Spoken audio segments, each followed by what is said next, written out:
All right, JR. Van Hammer continued his new push, winning the arm wrestling tournament, beating Big Van Vader in the semis and Ron Simmons in the finals. How the hell do you convince Vader and Ron Simmons to lose to Van Hammer in an arm wrestling tournament? I don't know. I think maybe they were drugged. It's just Van Hammer winning anything made no sense to me, to be honest with you. He was an okay guy. There's nothing, he's not a bad person. Right. He just wasn't ready. And that's what we find about in a lot of these shows. When I say somebody is in a less than positive way, it's generally because they're simply not experienced enough to take that next step. And I'll tip my hat.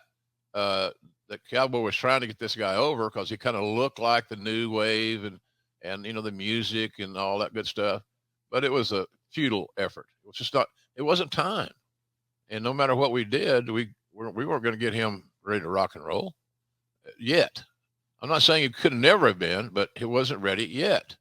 And I wish he had been. We needed somebody to get over, right? And because everybody's floundering in la la land, so to speak.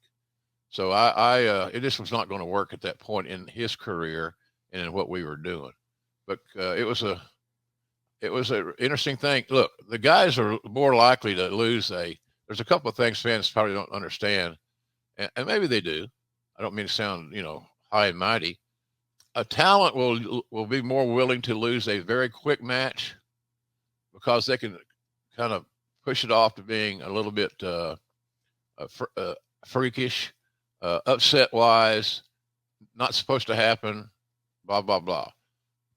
And they can explain their way out of it easier than going to having a 6 or 8, 10-minute match and losing that. Same thing goes for arm wrestling.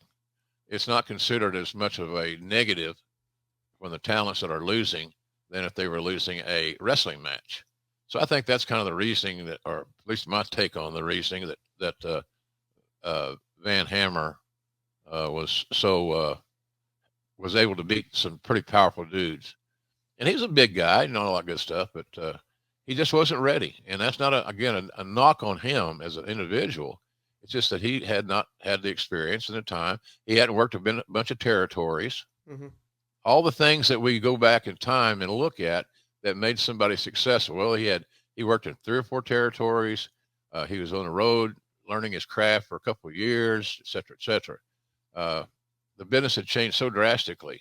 And with the lack of territories, it really exposed those rosters that were somewhat inexperienced and were not ready for prime time.